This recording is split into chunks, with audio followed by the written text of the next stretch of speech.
আলাইকুম ওয়া রাহমাতুল্লাহি ওয়া বারাকাতুহু। সেই সাথে অমুসলিম ভাইদের জামাতের পক্ষ থেকে অমুসলিম ভাইদেরকে শুভেচ্ছা জানাচ্ছি। সংগ্রামী ভাইরা, আজকে অন্তর্বর্তী সরকারের 6 মাস 10 দিনের শাসনকাল পূর্ণ হলো। 6 মাস 10 দিনে বাংলাদেশ জামাত ইসলামী আজকে প্রথম রাজনৈতিক কর্মসূচি দিয়ে আমরা মাঠে নামতে বাধ্য হয়েছি।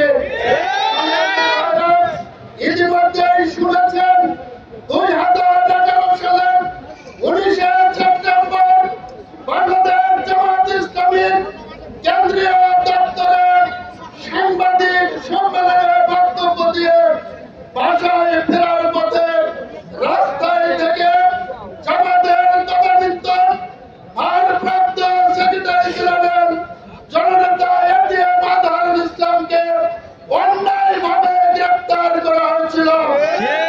গ্রেপ্তারের পরে রিমান্ডের নামে পৈশাচিক নির্যাতন করে শারীরিক এবং মানসিকভাবে তাকে অসুস্থ করে ফেলা হয়েছিল। তারপরে তাকে যথাযথ কোনো চিকিৎসা দেওয়া হয়নি। এভাবে করে 2012 সালের একটি সময় পর্যন্ত তাকে জেলখানায় আবদ্ধ করে রাখা হয়েছিল। 12 সালে তিনি সকল মামলায় জামিন নিয়ে জেলখানা থেকে মুক্তি পেয়ে নিজ বাসভবনে যখন উঠেছিলেন, সেই সময়ে পুলিশের বাইরে আইন শৃঙ্খলার রক্ষাকারী বাহিনী সকল বাহিনী মিলে একযোগে তার বাড়িতে চতুর্দিকে television camera, CC camera set করে তাকে গৃহবন্দী করে রাখে এবং পরের দিনে তাকে আবারও গ্রেপ্তার করে এই তথাকথিত যুদ্ধ অপরাধের নামে, মানবতা বিরোধী অপরাধের নামে যে নাটক মঞ্চস্থ করা হয়েছিল, সেই নাটক সাজিয়ে তাকে গ্রেপ্তার করা হয়েছিল। আজকে তিনি জেলখানায় আছেন। আমরা আশা করেছিলাম অন্তর্বর্তীকালীন সরকারের সরকারের সকল রায়ে যারা দণ্ডিত আছেন সকলকেই তারা মুক্তি দিবেন।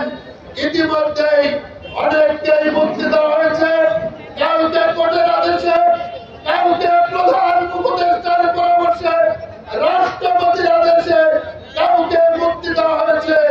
যাদেরকে মুক্তি দেওয়া হয়েছে আমরা তাদের ব্যাপারে আমাদের কোনো ক্ষোভ নেই, তারা তাদের ন্যায্য অধিকার ফেরত পেয়েছেন। সকল মামলায় যাদেরকে সাজা দেওয়া হয়েছিল তিনি যে দলেরই হন না কেন তিনি অন্যায়ভাবে জেলে ছিলেন, সুতরাং বের হয়েছে। আমরা জামাত ইসলামীর পক্ষ থেকে তাদেরকে শুভেচ্ছা জানাই, কিন্তু সেই সাথে এটিএম আজহারুল ইসলামের মানবিক অধিকার, নৈতিক অধিকার, তার বেঁচে থাকার অধিকার, নাগরিক অধিকার হিসেবে তারও বের হওয়ার কথা ছিল, কিন্তু তাকে মুক্তি দেওয়া হয় না। আপনারা জানেন আমরা সব কথাগুলো জাতির সামনে বলতে পারিনি। তাকে যে মামলায় সাজা দেওয়া হয়েছে, আমাদের সদর উপজেলার আমির আগে বলেছেন, তখন আপনারা সবাই ছিলেন না। তাকে যে মামলায় গ্রেপ্তার করে সাজা দেওয়া হয়েছে, সেই মামলার 3 জন সাক্ষীর কথা আপনাদের সামনে বলতে চাই। একজন বলছেন যে আমি 7 কিলোমিটার দূরে রেলগাড়ি থেকে নামেই দেখলাম যে 7 কিলোমিটার ফাঁকে এটিএম আজহারুল ইসলাম পাকিস্তানি সৈনিকদেরকে গণহত্যা চালানোর জন্য নির্দেশ দিলেন। আর একজন বলছে যে আমি 3 কিলোমিটার পর থেকে দেখলাম যে ওখান থেকে তিনি নির্দেশ দিচ্ছেন। এই মামলার শুনানি যখন হয় তখন বিচারক জিজ্ঞাসা করেছিলেন যে মাননীয় অ্যাটর্নি জেনারেল 7 কিলোমিটার দূর থেকে কি কোনো কিছু দেখা যায়?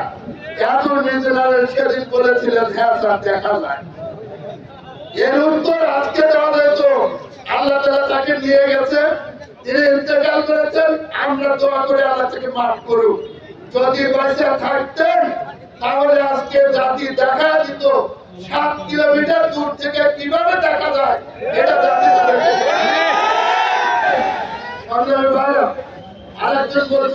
কিলোমিটার। আর একজন মিথ্যা কাহিনী, তিনি জাতিকে বিশ্বাস করানোর জন্য বললেন আমি এবং এটিএম আজহারুল ইসলাম একসাথে রংপুর কারমাইকেল কলেজে ইন্টারমিডিয়েট করেছি। তিনি আমার ক্লাসমেট। তিনি যে কত খারাপ মানুষ এটা আমি খুব ভালো করে জানি। সার্টিফিকেট খুঁজে দেখা গেল এটিএম আজহারুল ইসলাম সাহেব রংপুরের কারমাইকেল কলেজ থেকে 1968 সালে ইন্টারমিডিয়েট পাস করে বের হয়েছেন। আর যিনি সাক্ষী দিয়েছেন তিনি 1970 সালে একাদশ শ্রেণীতে ভর্তি হয়েছেন। তার এই গল্প কাহিনী গল্প জাতির কাছে একটা উপহাস ছাড়া আর কিছুই ছিল না।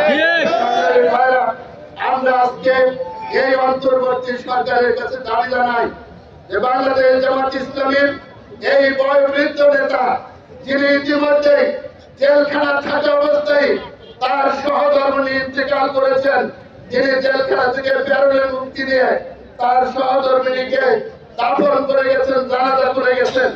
এরকম একজন অসুস্থ বয়োবৃদ্ধ মানুষকে আর কোন কর্মসূচি ছাড়াই কোন অজুহাত না দেখিয়ে অতি দ্রুত 2-1 দিনের মধ্যেই এটিএম আজহারুল ইসলামকে মুক্তি দিতে হবে।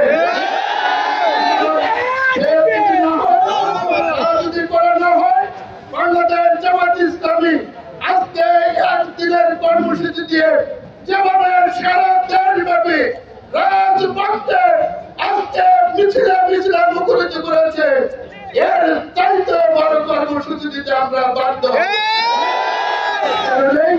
আমরা সিরাজগঞ্জ জেলা জামাতের পক্ষ থেকে অন্তর্বর্তী সরকারের কাছে আমাদের একটাই দাবি, আমাদের প্রিয় নেতা এটিএম আজহারুল ইসলামকে অতি দ্রুত তাকে মুক্তি দেওয়ার ব্যবস্থা করবেন। সেই সাথে আজকে আমাদের এটা বিষয় ছিল না, কিন্তু কথায় উঠে এসেছে জামাত ইসলামের নিবন্ধন এবং দাঁড়িপাল্লা প্রতীক দিয়ে কথা উঠেছে। আমরা আশা করেছিলাম যারা আজকে ক্ষমতায় বসে আছেন তারা শুধু বলছেন যে আমরা সংস্কার করব সংস্কার করব। কি সংস্কার এ পর্যন্ত করলেন? একটা সংস্কারের চিত্র জাতির সামনে আসলো না। মঈনুদ্দিন ফখরুদ্দিন সরকারের তাদের হলে দুর্বিসন্ধি ছিল। বাংলাদেশের রাজনৈতিক দল নিবন্ধনের যে আইন করা হয়েছিল অসৎ উদ্দেশ্যে এটা করা হয়েছিল। জামাত ইসলামী সহ আরো দেশপ্রেমিক দল যারা রয়েছে তাদেরকে নিবন্ধন বঞ্চিত করার জন্য, তাদেরকে রাজনীতি থেকে ফাঁকি রাখার জন্য, দেশটাকে বিরাজনীতি করার জন্যই তারা এই কাজটি করেছিল। আমরা ছিল জানাইতাম, আমরা ধন্যবাদ জানাইতাম, আমরা শুভেচ্ছা জানাইতাম যদি এই সরকার ক্ষমতায় বসার পরে মঈনুদ্দিন ফখরুদ্দিনের এই ষড়যন্ত্রকে নস্যাৎ করে দিয়ে জামাত ইসলামীর নিবন্ধনকে ফেরত দিতেন এবং জামাতের ঐতিহাসিক প্রতীক দাঁড়িপাল্লাকে ফেরত দিতেন। আমরা কেন গোটা জাতি আপনাকে ছিলেন জানাইতো। এই জন্য আজকে আমরা দাবি তুলেছি জামাতের নিবন্ধন বৈধ নিবন্ধন, জামাতের প্রতীক ঐতিহাসিক প্রতীক, এটা তো ফেরত দিতেই হবে। বাংলাদেশের সংস্কারের মধ্যে অন্যতম সংস্কার এটা আনতে হবে। বাংলাদেশের রাজনীতি করতে হলে কাউকে কোন নিবন্ধনের ধার থাকতে হবে না। 1991 সালের নির্বাচন, 96 এর নির্বাচন, এই সব ছিল হলো আপনার নিবন্ধনের বাইরে কোনো সমস্যা হয়নি। আমরা জাতির কাছে, জাতির সামনে আমাদের এই দাবি উপস্থাপন করছি, অবিলম্বে এই নিবন্ধনের নামে যে কালা আইন চালু করা হয়েছিল এটাকে বন্ধ করে দেশের সকল মানুষকে, আপামর জনসাধারণকে রাজনৈতিক অধিকার ফেরত দিবেন, এটা আমাদের দাবি। সংগ্রামী ভাই এবং বন্ধুগণ, এই দাবি নিয়েই আজকে বাংলাদেশের 64 জেলা মহানগরী সব জায়গাতে জামাত ইসলামীর অনুরোধ কর্মসূচি পালিত হচ্ছে। আমরা তারই অংশ হিসেবে পালন করছি এই কর্মসূচি। আমি আজকের উপস্থিতির কাছে বিনীত অনুরোধ করব, এই বাজার স্টেশন যেখানে আমরা মিছিল করার জন্য পরিকল্পনা নিয়ে পুলিশকে অবহিত করে আমরা এখান থেকে কর্মসূচি পালন করার জন্য চেষ্টা করেছি। আমাদের জড়ো হওয়ার আগে জল কামান, রায়টার এবং পুলিশ সহ অন্যান্য বাহিনীর লোকেরা যুদ্ধের সাথে সেজে এখানে আমাদেরকে ঢুকতে যায়নি, আমাদেরকে প্রোগ্রাম করতে যায়নি। সুতরাং আজকের এই মিছিল হবে ফ্যাসিস্টদের সেই ষড়যন্ত্রের বিরুদ্ধে মিছিল।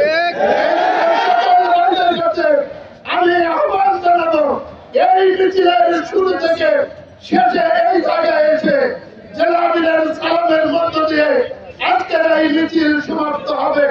এর আগে কোনো ভাই মিছিল থেকে বিরত থাকবেন না, এটা আমার আহ্বান। দাঁড়িয়ে থেকে চেয়ার দিলে ভালো হতো, কিন্তু চেয়ার দিলে এত মানুষ এখানে আসতো না।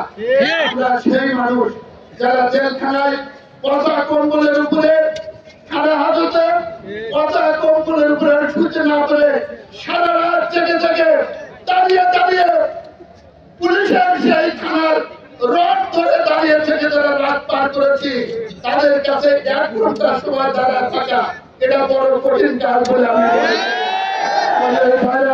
এই জন্য